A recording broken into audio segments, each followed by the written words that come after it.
Meus amigos, minhas amigas, uma boa tarde para todos nós. Que Jesus a todos nos abençoe com a sua sublime paz. Antes de tudo, eu gostaria de agradecer, na pessoa da Fátima, pelo convite, pela oportunidade de aqui estarmos, abraçando a todos vocês que aqui estão, encarnados, desencarnados, nesta grande comunhão de fraternidade, de alegria e de amor. Um abraço especial para a nossa irmã Fátima Nolasco, na sala azul também, e que estejamos todos realmente de coração, de mente voltados para o mais alto, a fim de que consigamos receber para então refletir a luz de Jesus, a luz dos seus emissários que nos é direcionada. Que seja uma tarde muito proveitosa de reflexões para todos nós. E a Fátima nos solicitou para que conversássemos em torno dessa relação que deve existir de harmonia, de equilíbrio entre a saúde física e o compromisso espiritual. Ou seja, entre essas dimensões ou esses elementos que coexistem em nós e que precisam ser devidamente compreendidos na sua essência, na sua relação, para que saibamos aproveitar ao máximo uma oportunidade tão valiosa como essa, de estarmos encarnados na Terra, neste momento, conscientes da realidade espiritual, bafejados pela luz do Evangelho redivivo, isto é, pelo Evangelho de nosso Mestre, desenvolvido, explicado pelas chaves do Consolador. Então é de fato uma oportunidade de extremo valor, para que não a olhemos com muito cuidado, com muita atenção, com muito desvelo, no intuito de aproveitá-la ao máximo. Então nós propusemos esse tema dentro desse assunto, essa relação, entre saúde física e compromisso espiritual. Nós pensamos nesse tema governo interno, o governo interior, para que reflitamos qual tem sido a nossa relação com esse instrumento que nos foi dado, o instrumento do Espírito, este veículo que nos permite transitar pela matéria, aqui recolhendo as bênçãos que o Senhor nos oferta na forma de relações, de experiências, de certas provas, lutas, dores, desafios, enfim. Tudo isso sendo-nos proporcionado pela estada nesse veículo, servindo-nos desse instrumento. E é preciso saibamos compreendê-lo na relação com o Espírito que somos, a fim de que extraímos o máximo das oportunidades, dos recursos que o corpo nos confere. Há muito já nos falava a esse respeito o grande apóstolo dos gentios. Por exemplo, na sua primeira carta aos Tessalonicenses, capítulo 4, versículo 4, Paulo nos traz a seguinte consideração: que cada um saiba possuir o seu vaso em santificação e honra. E é claro que o vaso aqui para Paulo, dentre outras simbologias que poderíamos extrair, por exemplo, o próprio coração, mas também há aqui uma conotação em torno do corpo. Ou seja, que cada um saiba santificar o uso do corpo, do instrumento. Santificar, aproveitar ao máximo a relação com esse instrumento. Que cada um saiba mantê-lo em santificação e honra, no sentido também de colocá-lo a serviço do que é nobre, daquilo que há de agregar valor, progresso e evolução ao espírito que somos, que momentaneamente nos servimos desse corpo. Um dia teremos de restituí-lo ao que ele de fato pertence, à matéria, do pó veio, ao pó retornará, mas durante todo esse período do qual nos serviremos é preciso tenhamos com ele uma relação de muito equilíbrio e de muita harmonia. Sim, levando-o, digamos, a certos limites também no que diz respeito ao trabalho, aproveitando ao máximo as suas possibilidades, não o entregando ao ócio, à inércia, ao descanso excessivo, mas também sabendo dosar para que não cheguemos a limites que porventura comprometerão esse instrumento. Recordo-me aqui, inclusive, daquela historinha atribuída a Frei Leão e Francisco de Assis. Frei Leão, que era um dos braços direitos de Francisco de Assis, que certa feita aproxima-se do pai Seráfico, como eles o chamavam, né? E diz: olha, meu pai, eu conheço um homem que tem sido muito mal para com um burrinho, e ele fere muito esse burrinho, leva aos excessos, aos extremos, o leva a muita fadiga e tudo mais. Então Francisco, né, que tinha um carinho todo especial por todas as criaturas: mas diga-me então quem é esse homem, para que possamos ir até ele e repreendê-lo, para que melhore essa relação. E então o Frei Leão diz: esse homem em verdade é você, meu pai, e o burrinho é o seu corpo. Você o leva a extremos e ele tem ressentido toda essa fadiga, toda essa demanda. E então Francisco tem aquela ternura, aquele enternecimento para com o seu corpo, né? Agradecendo por aquele burrinho que suportava assim tão fielmente toda a carga de trabalho que lhe era imposta. Assim também até no ato ali da sua desencarnação, o agradecimento por esse burrinho que o havia conduzido. Então assim também cada um de nós, é preciso entendamos à luz do Espiritismo, à luz da compreensão espiritual melhor, o que são esses elementos que compõem, digamos assim, o ser humano e a relação que precisamos estabelecer entre eles. E para tanto, vamos começar então com um conceito fundamental sobre o qual o Espiritismo vai nos falar, ou que Kardec vai nos apresentar. Vamos refletir sobre essa natureza tríplice do ser humano. Kardec, por exemplo, juntamente com os Espíritos, na questão 135 de O Livro dos Espíritos, ou também no livro O que é o Espiritismo, assim ele nos dirá que há no ser humano 3 elementos essenciais. Então há uma natureza aqui tripartite ou tríplice, 3 elementos essenciais. Começando de fora para dentro, digamos assim, do mais exterior para o mais profundo e essencial. Primeiro, a vestimenta externa, o nosso corpo físico, primeiro desses elementos. Depois, já lá no cerne, o mais essencial, aquilo que de fato somos, o espírito imortal em jornada, servindo-se desse veículo. E, finalmente, um elo de ligação, um elemento intermediário que faz essa conexão entre corpo e espírito, permitindo que exista essa relação intrínseca entre um e outro, na qual um influencia o outro e o outro influencia o primeiro. Como veremos pela doutrina espírita, tanto o espírito terá uma imensa influência sobre o corpo, como também o corpo transmitirá as suas sensações, as suas percepções ao espírito, permitindo que ele então interaja com a vida ao seu redor, neste plano em que nos encontramos.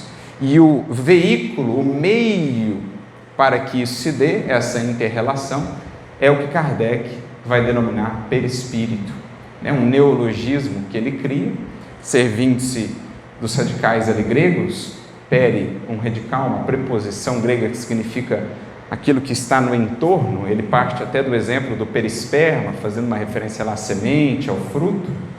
E espírito, acho que aí é mais claro para nós. Então, o perispírito, aquilo que circunda o espírito e que faz justamente essa conexão, sendo ele formado pelo fluido cósmico universal em diferentes níveis ou gradações de expressão da matéria. Como aprendemos com a doutrina espírita, 3 são os elementos primordiais na criação: a trindade universal, questão de número 27 de O Livro dos Espíritos, Deus, Espírito e Matéria.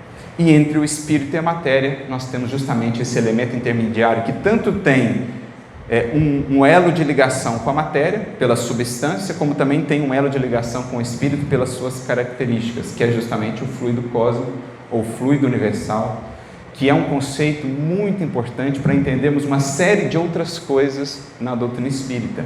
Por exemplo, desde os fenômenos físicos, os fenômenos de materialização, os fenômenos das mesas girantes, que foram os iniciadores da doutrina espírita, até essa relação tão importante que há entre espírito e corpo, como base, como fundamento da saúde entendida num sentido mais amplo. Não mais uma saúde analisada somente do ponto de vista fisiológico, material, ou só considerada pela perspectiva da medicina terrena. Uma saúde integral, uma saúde ampla, analisada à luz do Espírito. Então nós temos esse elemento de ligação que é o perispírito. E por meio então da interação entre essas partes, se define o estado de saúde, de harmonia do ser ou de desequilíbrio, de enfermidade no transcurso do tempo. Seja em uma encarnação, seja ao longo de várias encarnações em que certos atos, atitudes vão repercutindo no futuro do ser, até em futuras existências, porque o perispírito ele vai arquivando, ele vai registrando também o teor, digamos, dos nossos sentimentos, pensamentos, dos nossos atos, até mesmo das nossas palavras, e isso vai sendo de alguma maneira transmitido ao corpo. O corpo também, com as experiências que vive, vai transmitindo sensações, percepções ao espírito, e aí fica o desafio para o espírito se sobrepor a isso, fazendo-se de fato o senhor dessa organização como um todo, e isso é bem a essência do tema sobre o qual nós vamos conversar aqui nessa tarde. Então, entender esse conceito, essa natureza tríplice do ser humano, é um dos pontos mais essenciais da doutrina espírita, para que reflitamos até sobre o que de fato é construir, estabelecer saúde, ou aproveitar, servir-me ao máximo do instrumento que me foi conferido. O que é de fato esse saber possuir o nosso vaso em santificação e honra. E até mesmo quanto ao corpo, a doutrina espírita vai nos trazer uma visão assim, tão mais profunda, impressionante, fascinante, a respeito até mesmo desse veículo físico, aí tão estudado, né, pelos ramos da ciência humana, da ciência moderna, a medicina, a biologia, estão lá debruçadas já há séculos sobre essa máquina, mas a doutrina espírita vai abrir-nos ainda horizontes mais amplos, vai nos desvelar muitas coisas a respeito do funcionamento dessa máquina, que na definição de André Luiz, de Emmanuel, é a máquina mais fantástica que é dado ver aqui na Terra, nos é dado ver aqui na Terra. Me recordo até, durante a pós-graduação, eu fazia uma disciplina de engenharia biomecânica ali, que envolvia muito desse estudo do corpo, na interação também com determinadas intervenções da engenharia, determinados dispositivos, né? E aí a gente se aprofundava um pouco nos processos do corpo, entre outras coisas, no funcionamento ali, tecidos, ossos, articulações, enfim, uma série de coisas. E é absolutamente impressionante ver a magnificência dessa obra. Não há nada que a humanidade já tenha concebido, nenhuma máquina, nenhum invento, que sequer se aproxime do que é esse engenho, produto, naturalmente, de muitos séculos, milênios e milênios de evolução. Então é de fato um engenho divino, sublime. Paradoxalmente, alguns corações, irmãos nossos ainda, estudando ou acabam não vendo justamente essa questão divina, acabam pendendo para um outro lado, o lado de um materialismo ainda, de um certo niilismo, mas isso é condição temporária, transitória, porque cedo ou tarde todo espírito vai acessando de novo aquilo que é da sua própria essência, a realidade, a grandeza da vida, a providência, os sinais, né? Os traços divinos em tudo que ele criou. Então, em falando a respeito do corpo, eu me recordo de algumas definições do Emmanuel, por exemplo, num livro que é também fascinante, embora tão curto do ponto de vista ali do tamanho, é extremamente profundo em termos do conteúdo que nos traz, que é o livro Pensamento e Vida. E eu me lembro da definição, por exemplo, que ele traz no capítulo 14 do livro Pensamento e Vida, quando ele fala do corpo. E ele vai nos dizer assim, que este veículo, constituído de bilhões de células ou individualidades microscópicas, esse aqui já é um ponto muito interessante, vale aqui abrir um parênteses. Tanto Emmanuel fala-nos a respeito disso, como também André Luiz, no seu conhecido e também fascinante livro Evolução em Dois Mundos, entre outras obras, trazendo-nos essa ideia de que cada célula já é em si uma vida que se ensaia para o porvir, para a evolução. Há ali os primórdios dessa vida, princípios em desenvolvimento que mais tarde galgarão outros degraus do processo evolutivo, mas ali já ensaiam seus primeiros passos. Milhões, bilhões de vidas microscópicas, individuações microscópicas, diz-nos Emmanuel, a serviço do Espírito. É fascinante pensar, então, a todo um universo de microseres, digamos assim, a nosso serviço, esperando aqui a nossa orientação, o nosso direcionamento, o que traz para nós, espíritos conscientes, um senso de responsabilidade muito mais amplo. Há aqui um exército aguardando as minhas ordens.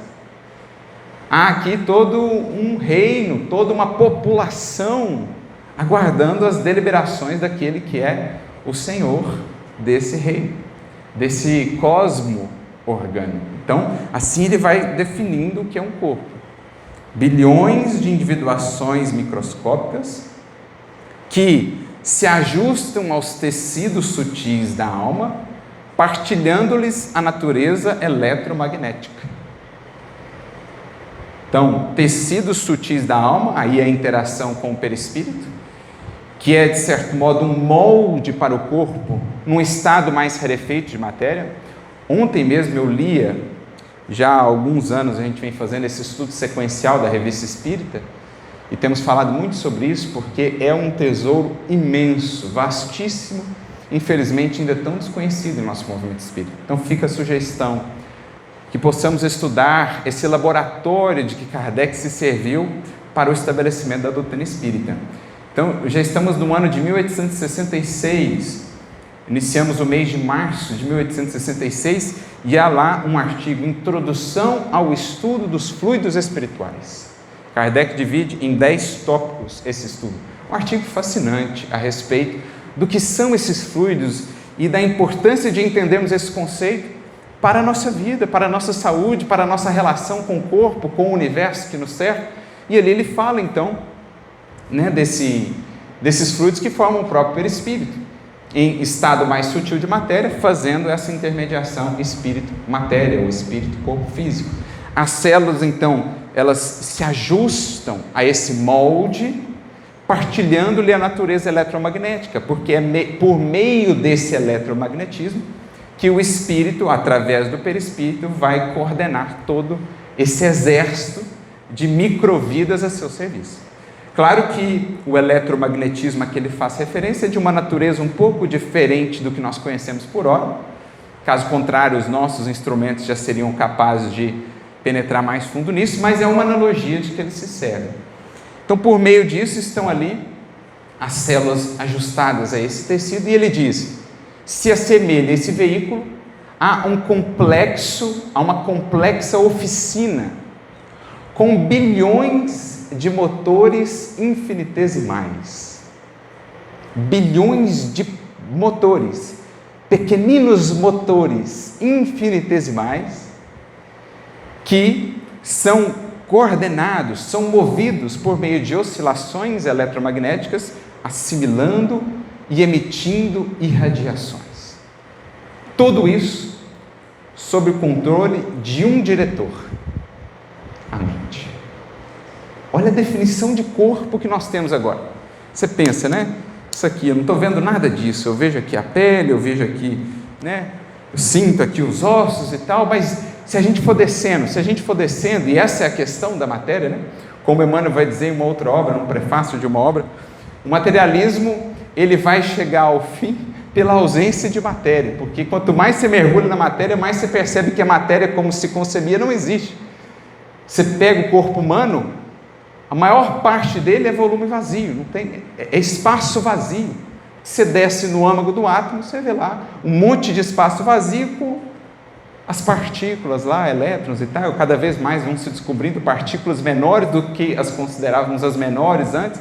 Então, o materialismo ele vai deixar de existir pela ausência da matéria, como se concebia. Porque se a gente vai descendo, ao fim e ao cabo, nós vamos chegar de novo a essas energias, a esses fluidos, a essas forças. então a esses bilhões de motores infinitesimais, cada célula, um pequenino motor, regido por essas oscilações. Tudo sob o governo, sob a direção de um único diretor, a mente, como expressão máxima, essencial do Espírito. Aí a gente começa a entender melhor, e quem lê toda a obra vai ter essa compreensão de maneira muito clara, a proposta de Emmanuel no livro Pensamento e Vida. Não há como pensar renovação de vida, vida mais saudável, vida mais abundante, vida melhor, sem considerar pensamento. Da mesma forma, não há como conceber saúde de fato, sem considerar a importância da mente, do pensamento. Porque se esses bilhões de motores infinitesimais são movidos por essas oscilações eletromagnéticas, quem está na base dessas oscilações?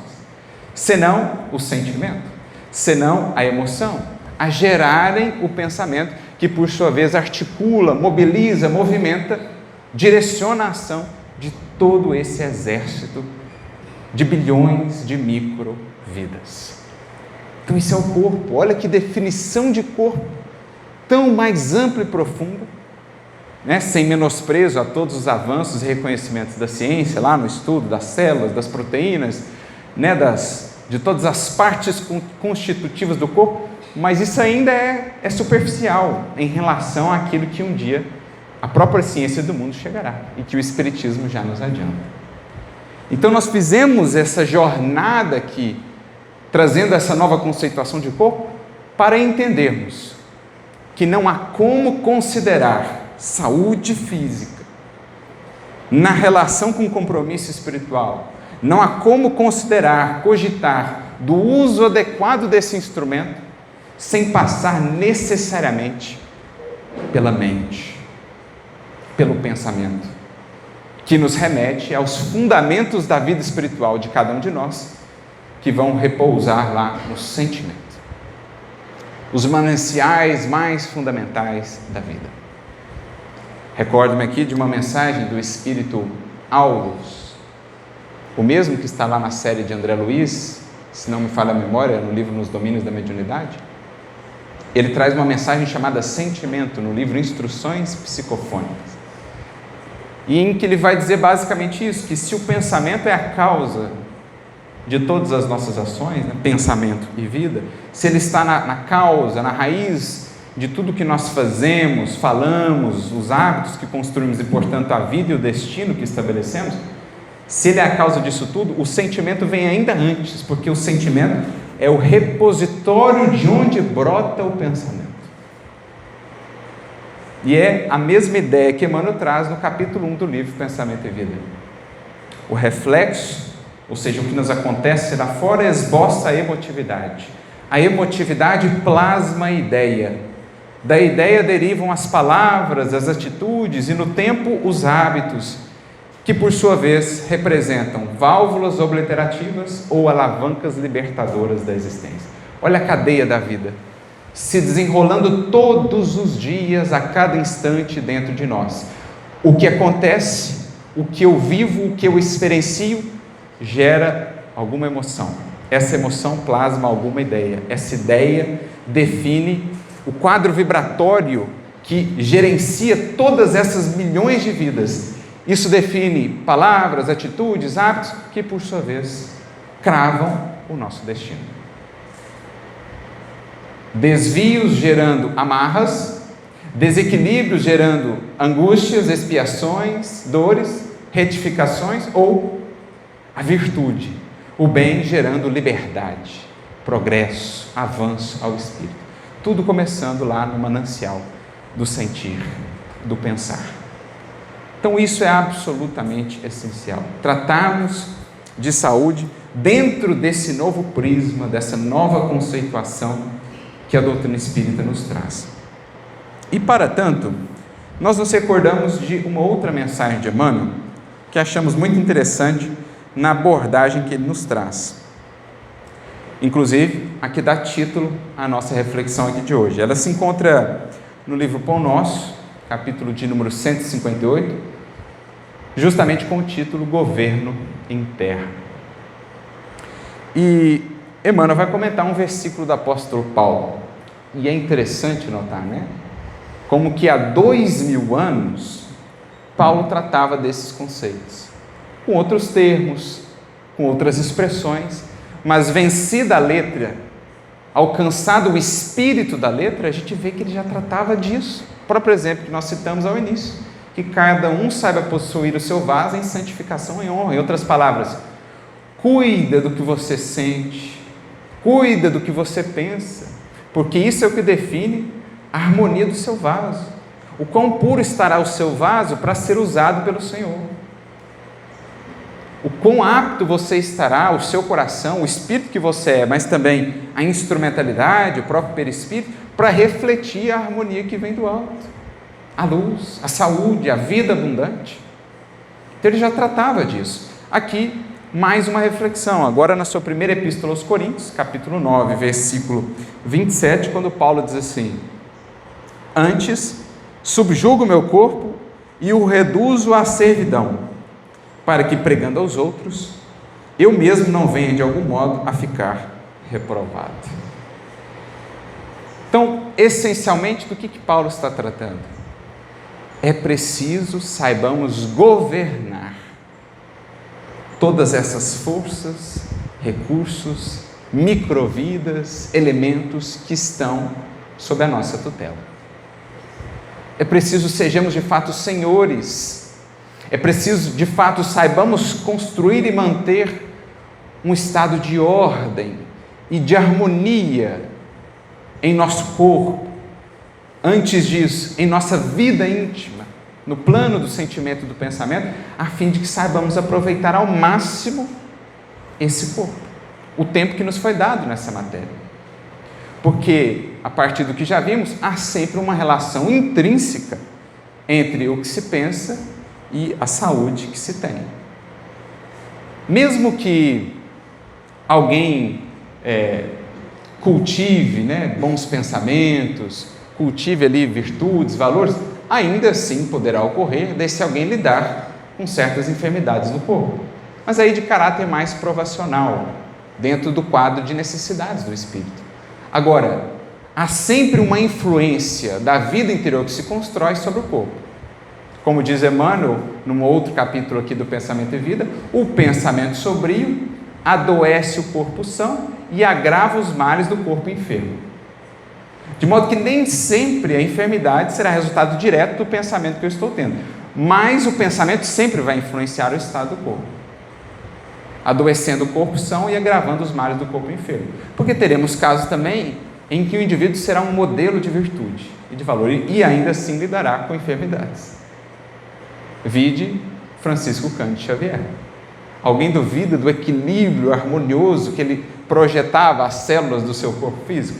Creio que nenhum de nós duvide. No entanto, dentro do quadro provacional escolhido por ele, existiam lá as enfermidades tantas pelas quais ele passou. Mas como ele mesmo me dizia, olha, de modo que eu estou enfermo, mas estou são, se alguém puder me compreender. Porque ainda que o corpo passasse pelas experiências depuradoras, pelas provas, ele não agravava aquilo, o espírito não se ressentia tanto daquilo, porque em estado de harmonia. Agora, muitas das vezes, em nosso caso, quantas desarmonias, desequilíbrios não serão fruto direto do cultivo de vida interior que temos tido agora? Quantas enxaquecas, quantos problemas somáticos das mais variadas naturezas não serão um reflexo direto do estado de vida interior que temos mantido, muitas das vezes desarmonizado, desequilibrado, pela ausência desse governo íntimo, do entendimento da importância da mente na tutela desse cosmo orgânico. Então, o Emmanuel ele vai partir dessa fala de Paulo, ressaltando a importância aqui da disciplina, do governo interior para a manutenção do equilíbrio, para que fosse também fiel à empreitada que lhe cabia, para que pudesse aproveitar ao máximo a existência e os recursos recebidos. E ele então vai comentar o seguinte: efetivamente o corpo é miniatura do universo. Então ele vai trazer para nós uma analogia. Assim como temos o universo, o cosmo infinito, regido pelo Criador, pelo Senhor de todas as coisas, nós teremos o cosmo orgânico. E nessa analogia, o cosmo orgânico em correspondência ao cosmo infinito, o espírito em correspondência ao grande espírito, que é o Criador. Então, no cosmo orgânico, o espírito cumpre o papel de Senhor. Deveria sê-lo. Na ausência desse governo, ou seja, na ausência da disciplina, na ausência do estudo e do controle, do aprimoramento das nossas emoções, esse cosmo orgânico ele vai entrando em estado caótico, em estado de desarmonia. Começando pelas enfermidades, pelos desequilíbrios de teor mais psíquico, mais espiritual, passando até mesmo aos desequilíbrios de natureza física ou somática. Então, o corpo é uma miniatura do universo. É imprescindível, portanto, saber governá-lo. Saber dar a devida orientação, ordenação a cada uma dessas bilhões de vidas a nosso serviço. E isso fazemos como? Voltamos lá àquela ideia, que elas são regidas por essas oscilações eletromagnéticas que são um fruto, uma decorrência das vibrações, dos nossos pensamentos e dos nossos sentimentos. A estabelecer uma psicosfera, digamos assim, fluídica mesmo, mais salutar ou menos salutar nesse universo, para essas células. De modo que eu preciso trabalhar então esse equilíbrio. Kardec vai falar muito disso quando estuda, por exemplo, os fluidos, no capítulo 14, do livro A Gênese, falando da importância do pensamento na geração desses fluidos. Então eu gero uma psicosfera mais salutar ou uma psicosfera adoecida, que por sua vez vai traduzir-se lá no equilíbrio das células, dessas vidas a nosso serviço. O Emmanuel vai comentar isso também no capítulo 28 do livro Pensamento e Vida, Enfermidade. Ele tem uma consideração que, desde que a lemos a primeira vez, ela nos chamou muita atenção. Porque ele fala assim: toda emoção violenta é como se fosse um golpe de martelo, uma martelada numa máquina ali, numa engrenagem sensível. Assim como toda aflição amimalhada, ou seja, cultivada, mantida, é como se fosse um processo de ferrugem nessa máquina. Claro, ele fala do corpo. Então, toda vez que, por exemplo, eu conservo uma aflição decorrente de um ressentimento, da inveja, do ódio, é como se eu estivesse permitindo que a ferrugem vá gradualmente consumindo essa máquina, até o momento em que ela emperra. Aí surgem as enfermidades de natureza mais ostensiva, Os alertas últimos do corpo ou da vida quanto aos desequilíbrios por nós cultivados. Mas antes vieram outros sinais. Da mesma forma, toda vez que eu tenho uma emoção violenta, na ausência desse governo íntimo, desse equilíbrio interior, eu estou dando ali uma martelada numa engrenagem, num mecanismo muito sensível. E isso pode desregular, desajustar. Então, os acessos de cólera, entregar a vida às paixões, os atos impulsivos, impensados, tudo isso são atitudes de nossa parte que prejudicam a máquina, diminuindo às vezes o seu tempo útil, a sua vida útil. Os Espíritos nos falam muito, o próprio Emmanuel, entre outros, de quantos e quantos espíritos não foram propriamente suicidas diretamente, mas acabam chegando como suicidas indiretos. Tal o desmazelo para com o corpo. Não só por conta de vícios de natureza material, no âmbito da alimentação, alcoolismo, tabagismo, entre outros, mas também os vícios de natureza emocional. Há uma fala do Chico até que ele menciona os suicidiozinhos, os pequenos suicidiozinhos.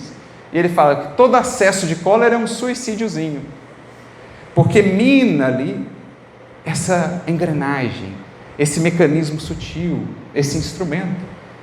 E aí, no somatório de uma existência, às vezes eu diminuo em muito o programa que eu tinha de anos, de tempo, de fluido vital, porque fui consumindo isso em uma vida desregrada, não só do ponto de vista físico, na alimentação, os cuidados com a saúde física, mas sobretudo no desvazelo com a saúde espiritual, na ignorância quanto a esse trato das emoções, dos pensamentos, dos sentimentos, como algo absolutamente essencial quando se fala de saúde. Porque geralmente, é interessante isso, às vezes mesmo entre nós espíritas, fala-se em saúde, logo se vem à mente médico, comprimido, farmácia, etc. Mas raras vezes se pensa emoção, evangelho, equilíbrio interior, porque a gente ainda desassocia, a gente ainda desvincula uma coisa da outra. Mas o Emmanuel tem um capítulo fantástico na sua primeira obra por meio do Chico, chamada justamente Emmanuel, capítulo 23, em que ele trata da saúde humana. E ele é duro em alguns pontos, mas há uma frase em que ele diz assim: a saúde humana nunca será um produto de comprimidos, soros, anestésicos e alimentação artificial. Com isso ele está desprezando o comprimido, o soro? Não. Mas ele está falando que não são nem de longe o mais essencial da saúde humana. São elementos acessórios, secundários, bênçãos que vieram por meio da ciência, que nos auxiliam, a eles deveremos recorrer. Mas daí a fazer da nossa saúde um produto só disso. Daí a lidar com remédio como se fosse alimento. Às vezes me impressiona, a gente lida com uma farmácia como se fosse um self-service, que você vai lá e vai comprando aquele tanto de coisa. Isso é saúde, gente. Onde a consideração do elemento espiritual, e lá o Emmanuel então fala que uma das áreas da humanidade que mais sofrerá renovação com essa passagem para um paradigma da espiritualidade, para o paradigma do espírito, é a da saúde humana. Rememorando, por incrível que pareça, alguém do passado que falou para o futuro, o pai da medicina, Hipócrates, quando dizia: as tuas forças naturais, as que estão dentro de ti, são as mais essenciais para a tua cura. Nós passaremos a ter essa visão espiritual da saúde, que não desconsidere os recursos da medicina humana, mas que vê para muito além deles, nos fatores espirituais, a chave de uma saúde construída a longo prazo, da verdadeira harmonia da alma. Então é isso que ele quer dizer. Não dá para reduzir saúde a isso. Como é que eu vou pensar saúde sem pensar nos meus acessos de cólera lá no trabalho? Como é que eu vou pensar saúde sem pensar no ressentimento, na mágoa que eu estou cultivando há 10 anos? Como é que eu vou pensar saúde no ódio que eu nutro lá pelo fulano que pensa diferente de mim no âmbito político? Como é que eu vou pensar saúde nesses termos? Não tem como. Saúde fundamentalmente é evangelho, é a terapêutica do divino médico das almas, e ela passa por uma renovação do sentir e do pensar com o médico de Nazaré, com o médico, o sublime médico da Galileia. Então é isso que Emmanuel está falando. É imprescindível, portanto, saber governar esse reino, entendendo que esse governo parte das deliberações do Espírito, que então conhece-se, governa-se, renova-se, define os horizontes que quer, os novos horizontes que quer imprimir para o seu sentir e o seu pensar à luz do Evangelho. Por isso ele dirá, mais adiante: é indispensável esteja cada homem em dia com o governo de si mesmo. A vida interior, de alguma sorte, assemelha-se à vida de um Estado. Então, fazendo uma correspondência agora com um país, a vida interior assemelha-se à vida de um Estado. O espírito assume a autochefia, auxiliado por vários ministérios, quais os da reflexão, do conhecimento, da compreensão, do respeito e da ordem. Então, o espírito, expresso ali, ou representado sobretudo no cosmo orgânico pela vontade. Por isso, no livro Pensamento e Vida, logo depois de falar de mente, no capítulo 2, Emmanuel fala de vontade, como a dizer que ela é a gerente fundamental desse estado auxiliada por ministérios. Lá no Pensamento e Vida, Emmanuel fala de departamentos. Então, tem a gerência da vontade, e aí tem o departamento do desejo, da inteligência, da imaginação, da memória, num conceito muito legal que Emmanuel nos traz lá. Aqui ele traz algo similar. Você tem o presidente ali, o poder executivo, você tem os ministérios em auxílio, mas prossegue ele. Teremos também o legislativo. As ideias diversas e simultâneas constituem apelos bons ou maus do parlamento íntimo. Então, toda vez que eu estou incorporando novas ideias, boas, edificantes, eu estou alimentando esse parlamento íntimo, onde serão tomadas as decisões com melhores propósitos, com melhores rumos para a minha vida, tanto do corpo quanto do espírito. Agora, toda vez que eu fico a me nutrir, que eu fico só a buscar ideias que não agregam, que não edificam, eu faço do trabalho desse parlamento um trabalho, na verdade, ruinoso, ou muito pouco efetivo no governo, na estruturação desse país interno. Existem no fundo de cada mente extensas potencialidades de progresso e sublimação reclamando trabalho. O governador supremo, que é o espírito, no cosmos celular, redige leis benfeitoras, mas nem sempre mobiliza os órgãos fiscalizadores da própria vontade. Ou, em outras palavras, às vezes nós estudamos, refletimos um pouco e definimos que de fato precisamos ir por esse caminho. Entendemos, é importante isso, viver o Evangelho na minha vida. É importante harmonizar o meu agir, o meu sentir ao do Cristo. Então a gente redigiu ali um novo plano de governo, uma nova proposta, mas às vezes a gente não fiscaliza. Então fica no projeto, mas não vem a ser. A obra que fica lá sempre prometida, mas não realizada. É preciso os órgãos fiscalizadores. Em outras palavras, é preciso ver o quanto do que nós temos aprendido com esse divino médico está sendo de fato incorporado e traduzindo-se em nova saúde, em saúde mais ampla do nosso ser, em aproveitamento melhor do instrumento, para que ao sairmos daqui de volta ao mundo espiritual, possamos de fato agradecer a esse instrumento que nos foi ofertado, com a consciência tranquila de que soubemos bem nos utilizar desse instrumento. E as zonas inferiores, então, na ausência dessa fiscalização, ou seja, desse estudo de nós mesmos, da verificação diária da coerência entre o que eu já sei é preciso fazer, mas o que de fato eu estou fazendo, sem isso, o que acontece? As zonas inferiores continuam em antigas desordens, não lhes importando os decretos renovadores que não hostilizam nem executam. Então eu sei que o perdão é importante, mas não olho para a minha mágoa, e a mágoa segue lá gerando desordem e desequilíbrio, embora o perdão seja uma diretiva já incorporada pelo parlamento íntimo. Eu preciso diminuir a distância entre o saber e o fazer, entre o que eu vislumbro e o que eu de fato já concretizo. Quanto maior essa distância, maior o desequilíbrio, maior a desordem nesse cosmo, nesse país interior, maior o caos, maior o incômodo. No entanto, quanto mais nos esforçamos por aproximar, diminuir essa distância, trazendo coerência à nossa vida, mais saúde daí decorre, mais harmonia, mais equilíbrio, mais contentamento, porque uma consciência tranquila e em paz pelo dever cumprido é o melhor recurso de saúde que há para um espírito. Porque uma consciência em paz está sempre emitindo as melhores vibrações a todo esse exército de células que se sentirão então ordenadas, conduzidas à saúde.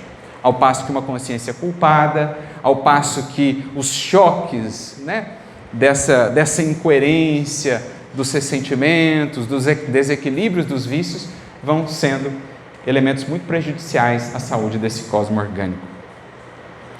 Por isso ele diz mais adiante: quem espera vida sã, sem autodisciplina, não se distancia muito do desequilíbrio ruinoso ou total. Quem espera vida sã, no verdadeiro sentido de saúde, na verdadeira essência do que seja aproveitar o corpo, porque para outras visões de mundo, aproveitar o corpo é gozar ao máximo, consumindo o corpo no processo. Agora, verdadeiramente aproveitar o corpo, o carpe diem real, no sentido de colher, extrair o máximo da vida, é isso aqui. Nas palavras de um pensador da antiguidade, mens sana in corpore sano, Juvenal, quando há muitos séculos já nos dizia, uma mente sã num corpo são. Um corpo são que ajuda uma mente a se tornar sã, uma mente sã que ajuda o corpo a se fazer cada vez mais são. Nesse equilíbrio bendito que vai se estabelecendo entre essas partes fundamentais do nosso ser. Fugindo aos extremos e aos excessos, porque no mundo muitas vezes veremos os excessos na própria história. Existiram e existem ainda aqueles que ou dão tudo ao corpo, e aí caímos no pleno hedonismo com os desequilíbrios que lhe decorrem, ou aqueles que desprezam totalmente o corpo, acreditando que mais espiritualizados se fariam se, inclusive, macerassem o corpo, ferissem o corpo, como vivemos aí em algumas experiências religiosas. Então, entre esses dois extremos, onde estará o caminho? Onde estará a virtude, senão no meio? E é justamente o que o Espírito nos informará lá em o Evangelho segundo o Espiritismo, capítulo 17. Cuidar do corpo e do espírito. Nem ao corpo tudo dar, fazendo com que ele seja um tirano do espírito, fazendo com que as paixões, o apego à matéria nos governem, nos façam escravos, porque infelizmente acaba sendo a condição de muitos, ou até mesmo de nós ainda tantas vezes, quando entregamos essa deliberação, esse governo às paixões e não a nós próprios. Então, não dar tudo ao corpo, caindo no hedonismo, no pleno materialismo, embora às vezes o verniz religioso, mas também nem desvalorizar ao corpo, acreditando que de alguma maneira ser virtuoso é desprezá-lo, é macerá-lo, acreditando que assim estaremos expressando mais espiritualidade. Não, pelo contrário. Às vezes, com esses excessos, com essa incompreensão, diminuímos as forças desse próprio corpo, o que nos permitiria fazer ainda mais, realizar ainda mais no justo equilíbrio. Então, sempre, como em tudo na vida, desde a filosofia aristotélica, a virtude no meio. Mens sana in corpore sano. Mente sã em corpo são. Porque não há corpo são que não seja nutrido por uma mente que busca sanear-se. De modo que o maior investimento de saúde, de fato, para cada um de nós, espíritos, é aprimorar-me, é fazer-me melhor a cada dia, é conformar cada vez mais o meu sentir, o meu pensar e o meu agir ao Cristo, ao seu Evangelho. Mente sã a gerar corpo são, para que o corpo são dê ainda mais recursos de ação a essa mente sã. Porque o corpo, quando está assim, bem equilibrado, bem cuidado, ainda que exista enfermidade, voltamos a Chico Xavier. De modo que eu estou enfermo, mas estou são.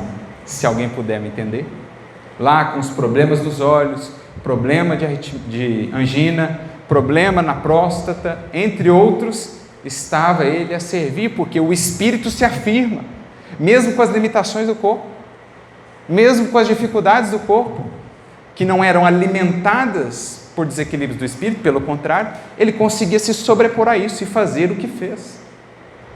Vide um Jerônimo Mendonça também. O espírito que se afirma, apesar das dificuldades do corpo. Eis o equilíbrio que é agora para nós o norte a buscar. E isso não se fará, gente, como aqui Emmanuel deixa bem claro, sem autodisciplina. A significar para todos nós, conheça-te, estuda-te, entende o que é a vida, entenda o que é o teu corpo, esse conjunto, esse laboratório, essa oficina complexa de bilhões de vidas, esperando diariamente a determinação da tua mente, em que faixa vamos vibrar, naquela que nos apontam a saúde, a vida abundante, ou naquelas que nos fazem descer aos estados enfermiços, da alma e mais tarde do corpo. Elas esperam dia a dia as nossas ordens, Elas esperam dia a dia o pulso firme do governo desse cosmo interior, o Espírito por meio da sua vontade. De modo que, em fazendo assim, a gente vai de fato trazendo todas essas células, essas vidas, esses órgãos, esse instrumento como um todo, ao serviço de nossa orientação, ao nosso dispor, para gerar o bem, para gerar a luz, para alimentar o progresso. Isso me faz recordar uma outra mensagem de Emmanuel, também no livro Pão Nosso, agora no capítulo 51, chamada Socorre a Ti Mesmo. E é uma mensagem muito interessante, especialmente pelo final dela. O Emmanuel ele começa trazendo alguns exemplos, né? Ele vai comentar um versículo, uma fala de Jesus que fala assim: pregando o evangelho do reino e curando os enfermos. E aí ele traz uma interpretação interessante. Ele começa dizendo: olha, previne-te ou cura a catarata, mas lembra também de corrigir a visão espiritual. Defende-te contra a surdez, mas recorda também de ajustar a sua audição psíquica. Cura e trabalha para vencer, por exemplo, a arritmia, mas não entregue o seu coração aos sentimentos impulsivos. Ou seja, ele está fazendo um paralelo. Cuida do corpo, mas não te esqueças de cuidar daquilo que vem antes do corpo, do espírito, elemento mantenedor da saúde. De modo que ele conclui a mensagem dizendo o seguinte: consagra-te à cura, mas não te esqueças da pregação do reino divino aos teus órgãos. Eles são vivos e educáveis. Primeira vez que eu li isso, eu falei: o que é isso, né? Olha o conceito de Emmanuel. Prega o evangelho aos teus órgãos. Por quê? Porque o que são os seus órgãos, os nossos órgãos, senão o conjunto de milhões e milhões de microvidas que esperam essa orientação. E como é que eu prego o evangelho aos meus órgãos? Já que eles são vivos e educáveis, como faço? Emmanuel complementa, dizendo: sem que o teu pensamento se purifique e que a tua vontade comande o barco do organismo para o bem, a intervenção dos remédios humanos não passará de medida em trânsito para a inutilidade. Em outras palavras, somos chamados, inclusive, não só a divulgar o evangelho para o mundo e para outros corações, mas antes de mais nada, aos bilhões de vidas que colaboram conosco nessa atual existência, a formarem os nossos órgãos, a formarem o nosso corpo. E como eu as evangelizo? Se o teu pensamento não for puro, e se a tua vontade não assumir a rédea da existência, eis então que o caos, a desordem a traduzir-se em estados enfermiços, há de marcar presença nesse cosmo orgânico. Mas em existindo o compromisso de purificação de pensamentos e o governo da vontade que disciplina emoções, que aprende a conhecer cada meandro de si mesmo, do seu sentir, na presença disso, em fazendo isso, estaremos conquistando e colocando todos esses recursos, todas essas vidas a nosso favor, a nosso serviço, na direção do progresso, na direção da saúde plena, da saúde integral, que é, no fundo, o que o Mestre almeja para cada um de nós. Não por outro motivo nos disse: eu vim para que vocês tenham vida, mas a tenham em abundância. E uma vida abundante será isso, um espírito lúcido, a construir dia a dia esse estado de sanidade, de saúde real, que então vai se imprimindo no corpo, convocando o corpo, aproveitando ao máximo as forças e recursos do corpo para o progresso, ainda que no seu quadro provacional estejam ali certas limitações e enfermidades do corpo. Não há problemas, o espírito se afirma acima disso, puxando, impulsionando consigo todas essas vidas, todas essas forças, mas também outras vidas ao seu redor. Que saibamos, pois, ouvir os conselhos tão antigos, mas tão novos, do maior médico que este mundo já viu. Que entendamos no Evangelho, sobretudo, uma receita mais sublime das terapêuticas, de saúde real a todos nós. E que saibamos, enfim, aplicar isso, esperando o resultado certo daqueles que com Cristo seguem.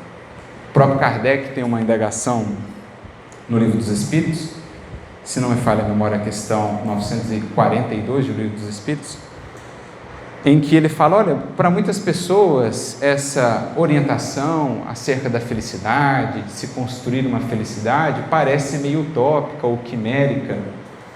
O que pensar disso? E os Espíritos então respondem, essas pessoas assim pensam porque procedem como um enfermo a quem foi dada uma receita, mas que esperariam curar-se sem efetivamente aplicar nas suas vidas. E assim tem sido a nossa situação. Eis que a receita está há 2000 anos, porque não há como não gerar mais saúde para aquele que segue pelos caminhos do amor, do bem e do perdão. Agora, esperar o resultado sem aplicar a receita é enganar a nós próprios e postergar a saúde e a felicidade que estão ao nosso alcance. Que saibamos, portanto, buscá-las e construí-las em nós, porque o Cristo já nos deixou a lição. A todos vocês, muita saúde, muita paz, seja Jesus sempre a luz de cada passo. Muito obrigado.